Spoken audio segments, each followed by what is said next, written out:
Hello friends, welcome to our channel. Previous video में हमने जाना था the direct method plus translation method के बारे में। आज की वीडियो में हम जाएंगे। तो देखिए फ्रेंड्स, आज के इस वीडियो में हम डिस्कस करेंगे बाइलिंगुअल मेथड, जो कि इसको हम द्विभाषी विधि भी कहते हैं, जो कि बहुत ही आसानी के साथ आपको समझ में आ जाएगा। तो चलिए फ्रेंड्स, शुरू करते हैं। वीडियो को लाइक कर दीजिए और अपने फ्रेंड्स मित्रों को शेयर कर दीजिए। तो देखिए फ्रेंड्स, सबसे पहला तो बार बार यही प्रश्न पूछा जाता है कि जो बाइलिंगुअल मेथड है ये किसने दिया है, तो C.J. डॉटसन ने दिया है। किसने दिया है, तो C.J. डॉटसन ने दिया है। और फ्रेंड देखिए, दूसरा जो प्रश्न बहुविकल्पीय प्रश्न में पूछ लेता है कि जो बाइलिंगुअल मेथड है, जो द्विभाषी है, इसका यूनिट क्या होता है, इकाई क्या होता है, तो वो सेंटेंस होता है। जैसे फ्रेंड, जैसे कि हमने कल जो ग्रामर ट्रांसलेशन देखा था, तो उसमें जो यूनिट होता है वो वर्ड टू वर्ड होता है, जो डायरेक्ट होता है वो इंग्लिश टू इंग्लिश होता है और जो ये यूनिट इसका जो होता है वो सेंटेंस होता है। अब देखिए आगे जो कह रहा है कि in this method two language are used that are target language is that which we learn by mother tongue. यानी जो आपका बाइलिंगुअल मेथड होता है, ठीक है, इसमें दो भाषा, जैसे नाम से ही पता चल रहा है ना, द्विभाषी विधि, यानी दो भाषा का उपयोग किया जाता है।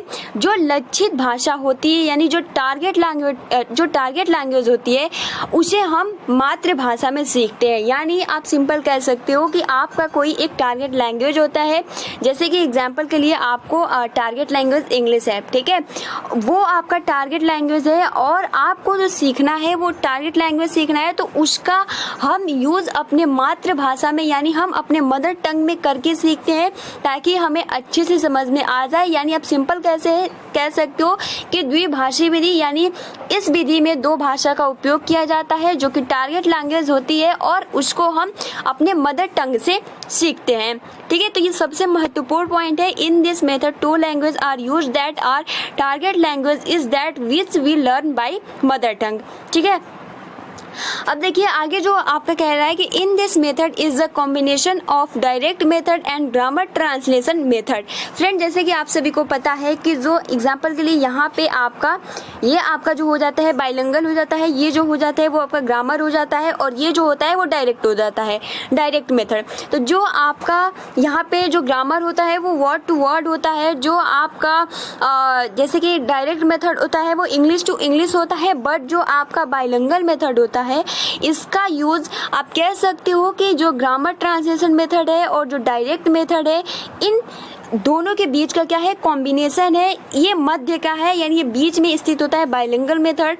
ठीक है, और देखिए फ्रेंड, नेक्स्ट जो आपका कहता है कि आपका कि used by only teachers not by student, यानी इसका यूज केवल और केवल टीचर यानी शिक्षक ही कर सकते हैं, छात्रों द्वारा इसका उपयोग नहीं किया जाता है। ठीक है, छात्रों द्वारा नहीं, केवल शिक्षकों द्वारा ही उपयोग किया जाता है। कौन, तो बाइलिंगुअल मेथड, यानी जो आपका ये द्विभाषी विधि होती है, इसमें जो शिक्षक होता है, जो टीचर होता है, केवल और केवल वही समझाता है, वो पढ़ाता है। इसमें जो स्टूडेंट्स होते हैं वो सक्रिय नहीं रहते, केवल और केवल सुनते हैं और समझते हैं। ठीक है, और देखिए इसमें word to word translation not done, यानी जो आपका बाइलिंगुअल मेथड होता है इसमें शब्द से शब्द का अनुवाद नहीं किया जाता है, यानी वर्ड टू वर्ड। जैसे कि आपको पता है ग्रामर ट्रांसलेशन मेथड होता है, उसमें हर एक वर्ड का आपके मदर टंग में यूज किया जाता है। जो ग्रामर होता है वो इंग्लिश टू इंग्लिश होता है, बट इसमें ये कहा जाता है कि word to word translation not done, because देखिए इसका जो यूज किया जाता है mother tongue to use to clear meaning and bilingual. यानी देखिए सबसे पहले तो इन दोनों का अर्थ मैं बता दूं ताकि आप सभी को समझ में आ जाए। ये जो आपका बाइलिंगुअल मेथड होता है वो वर्ड टू वर्ड नहीं होता है। कब इसका यूज होता है, तो इसका यूज देखिए जब कुछ समझ नहीं आता, यानी कब किसी वर्ड में हम जब किसी सेंटेंस को जब हम पढ़ते जाते हैं तो उस टाइम क्या होता है, कभी कुछ बहुत ही मतलब कि ऐसा रेयरली केस आता है जिसमें बहुत ही टफ वर्ड्स होता है जिसको समझाना पड़ता है। उस टाइम हम क्या करते हैं कि उसको मातृभाषा में, उसके मदर टंग में समझाते हैं। तो इसलिए यहाँ पे बोला जा रहा है कि mother tongue to use to clear meaning, यानी उसके मातृभाषा में जो टफ मीनिंग होता है उसको हम समझाते हैं। ठीक है, उसके बाद देखिए सबसे महत्वपूर्ण जो पॉइंट्स है bilingual method 3P is very important. Bar bar question पूछ लिया जाता है कि 3P किससे रिलेटेड है, किस मेथड से ये संबंधित है। तो आपका पहला क्वेश्चन का आंसर हो जाएगा कि द्विभाषी यानी बाइलिंगुअल मेथड से संबंधित है। और देखिए 3P का मतलब क्या हो जाता है, जो कि बहुत ही अच्छे से आप सभी को समझ में आ जाएगा। तो देखिए एक P का मतलब होता है प्रेजेंटेशन, दूसरे P का होता है प्रैक्टिस और तीसरे P का होता है प्रोडक्ट। देखिए एक तो आपका प्रेजेंटेशन होता है जो कि कौन कराता है, शिक्षक कराता है। उसके बाद देखिए प्रैक्टिस हो जाता है और उसके बाद आपका प्रोडक्ट हो जाता है। यानी जो शिक्षक की भूमिका होती है वो किसी भी टॉपिक को, किसी भी पाठ्यक्रम या किसी भी विषय वस्तु को इस प्रकार प्रस्तुत करता है ताकि उनको बहुत ही आसानी के साथ समझ में आ जाए। ठीक है, उसके बाद देखिए जो प्रैक्टिस यानी जो छात्र होते हैं बार बार प्रैक्टिस करते हैं। ठीक है, और उसके बाद देखिए प्रोडक्ट यानी उस जो भी टॉपिक होता है उसमें बहुत ही अच्छे से उनके बारे में जानकारी हो जाती है। ठीक है, और वो मतलब उनको कॉन्फिडेंस हो जाता है कि हाँ हमने इस टॉपिक में सीख लिया है। तो ये इस 3 का मतलब होता है प्रेजेंटेशन, प्रैक्टिस और प्रोडक्ट। तो आई होप कि आपको बहुत ही आसानी से क्लियर हो गया होगा। अब देखिए सबसे महत्वपूर्ण जो इसमें लाइन है, स्ट्रेस ऑन स्पीच प्रैक्टिस, यानी सबसे ज़्यादा जो तनाव होता है वो भाषण यानी स्पीच पे ज़्यादा स्ट्रेस होता है। वो ज़्यादातर जो है अभ्यास किस पे किया जाता है, भाषण पर, जिसकी वजह से बहुत ज़्यादा स्ट्रेस होता है। ठीक है, तो फ्रेंड तो ये तो पूरा था बाइलिंगुअल मेथड। अब फ्रेंड्स इसका हम मेरिट जान लेते हैं कि इसका मेरिट क्या होता है। तो सबसे पहले तो टाइम सेव्ड यानी टाइम की बचत होती है, समय की बचत होती है। क्यों? जैसे कि हम कह सकते हैं टाइम की बचत इसलिए होती है क्योंकि सबसे पहले तो एक रूम होता है। ठीक है, एक रूम होता है और उनको कोई, जैसे कि हमने डायरेक्ट मेथड देखा था तो उसमें हर एक ऑब्जेक्ट को दिखाना होता था। इसके लिए हर एक मतलब टाइम टू टाइम यानी उसमें बहुत ज़्यादा टाइम खर्च होता था। ठीक है, लेकिन इसमें क्या होता है कि अगर उनको कोई वर्ड समझ में नहीं आता है तो बहुत ही आसानी के साथ आप उनको मातृभाषा में सिखा सकते हो और उनको समझ में आ जाएगा। और इसमें कोई भी आपको ऑब्जेक्ट दिखाने की ज़रूरत नहीं है, दिखाने केवल आप उनके बारे में बता सकते हो। दूसरा जो है वो है लेस कॉस्टली यानी कम महंगा यानी ज़्यादा खर्चीला यह मेथड नहीं होता है।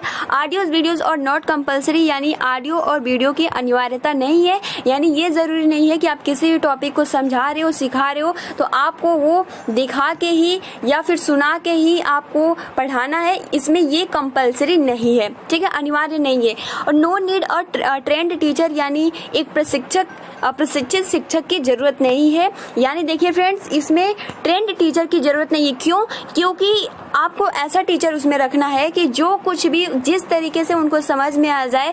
जो बच्चे होते हैं उनको सबसे पहले तो इंग्लिश बताना है और ज़्यादा टफ जो मीनिंग है सिर्फ उसी के बारे में बताना है, वर्ड टू वर्ड ट्रांसलेशन नहीं करना है। ये सबसे महत्वपूर्ण यानी जो हम कुछ डिफिकल्ट वर्ड होता है उसके बारे में बताना है, वर्ड टू वर्ड ट्रांसलेट नहीं करना है। तो इसलिए यहाँ पे बोला गया है नो नीड और ट्रेंड टीचर यानी ज़्यादा प्रशिक्षित शिक्षक की ज़रूरत नहीं है। अब देखिए स्ट्रेस ऑन स्पीच प्रैक्टिस यानी जो इसमें का मेरिट होता है वो यही कि ज़्यादातर ये जो तनाव होता है वो भाषण पे यानी सबसे ज़्यादा जो इनका ध्यान या फिर आप प्रैक्टिस कह सकते हो इनका स्पीच पे ही होता है।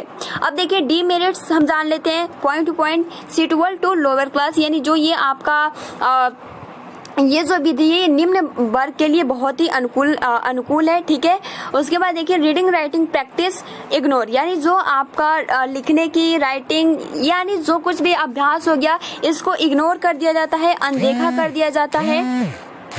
ठीक है, इग्नोर कर दिया जाता है क्योंकि इसमें जो फोकस किया जाता है किस पे कि किसी भी तरीके से बस उनको समझ में आ जाए, ना ही इस पे रीडिंग और राइटिंग और प्रैक्टिस पे फोकस नहीं किया जाता है। तीसरा स्टूडेंट पैसिव क्योंकि अभी जस्ट हमने डिस्कस किया था कि जो इसमें शिक्षक होते हैं केवल और केवल वही समझाते हैं, इसमें जो भी छात्र होते हैं वो अपना पॉइंट नहीं रख सकते हैं। ठीक है, और जैसे कि हमने ग्रामर क्योंकि ये दोनों जो आपका ग्रामर है और डायरेक्ट ये इन दोनों के बीच में कॉम्बिनेशन करता है। कौन? तो बाइलिंगुअल मेथड। और उसके बाद देखिए लैंग्वेज मिक्स्ड, यानी आप सिंपल इसका नाम से ही पता चलता है ना कि ये द्विभाषी है, यानी एक तो हिंदी हो गया और दूसरा इंग्लिश हो गया। तो इस तरीके से अगर कोई स्टूडेंट्स या छात्र अगर हम कहें कि आपको केवल और केवल हिंदी में बोलना है तो ऐसा नहीं होता है। वो क्या होता है कि बहुत ज़्यादा बोलते बोलते जाता है तो उसमें कुछ ना कुछ इंग्लिश वर्ड, अगर हम हिंदी की बात करें तो अभी जस्ट हम लोग बोलते हैं तो देखिए अभी जस्ट मैंने बोला ना, तो उसमें जस्ट जरूर आ जाता है, यानी इंग्लिश, यानी जो आपका भाषा होता है वो मिक्स हो जाता है, यानी मिल जाता है। हिंदी आप कह सकते हो, इंग्लिश कह सकते हो, क्योंकि द्विभाषी है तो बिल्कुल चांस है कि मिलेंगे जरूर। तो ये भी एक कमी है, ठीक है। कभी इंग्लिश बोलते हैं तो उसमें भी हिंदी आ जाता है, तो इसलिए ये इनके मेरिट्स है। तो आई होप कि आपको बाइलिंगुअल मेथड बहुत ही आसानी के साथ समझ में आ गया होगा फ्रेंड्स। और देखिए हमने ज़्यादा नहीं लाया ताकि आप सभी को दिक्कत ना हो। अगर मेरिट पूछे तो आप पॉइंट टू पॉइंट लिख सकते हो, डी मेरिट पूछे तो आप लिख सकते हो, कोई भी दिक्कत नहीं होगी। लेकिन सबसे महत्वपूर्ण है बाइलिंगुअल मेथड किसने दिया है, तो GS डॉटसन ने दिया है। इसका जो यूनिट होता है वो सेंटेंस होता है, और जो ये जो विधि होता है वो आपका, इसमें 2 भाषा का उपयोग किया जाता है, जो कि इसलिए किया जाता है क्योंकि टारगेट लैंग्वेज को अगर पाना है, यानी उस लक्ष्य की प्राप्ति करना है, तो हम मदर टंग में, मातृभाषा में सीख सकते हैं, ठीक है। और देखिए नेक्स्ट जो कहता है कि in this method is a combination of direct method and grammar translation method, यानी आप हिंदी में कह सकते हो कि इस विधि में प्रत्यक्ष विधि और व्याकरण अनुवाद विधि का एक संयोजन है, कॉम्बिनेशन है, ठीक है। Used by only teachers not by students, यानी जो ये आपका होता है यह केवल और केवल शिक्षकों द्वारा उपयोग किया जाता है, छात्रों द्वारा नहीं।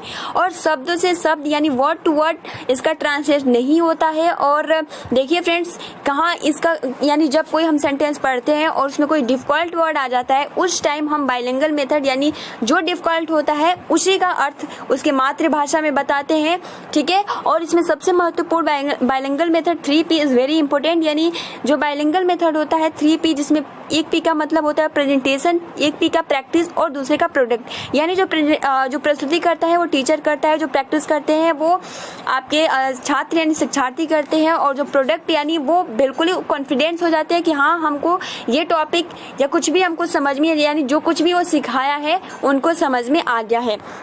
और सबसे ज़्यादा जो अभ्यास किया जाता है वो भाषण पे किया जाता है। मेरिट में टाइम सेव्ड, यानी टाइम की बचत होती है, कम महंगा ऑडियो वीडियो की अनिवार्यता नहीं होती है, no need a trained teacher, यानी टीचर की ज़्यादा मतलब प्रशिक्षित शिक्षक की जरूरत नहीं होती है।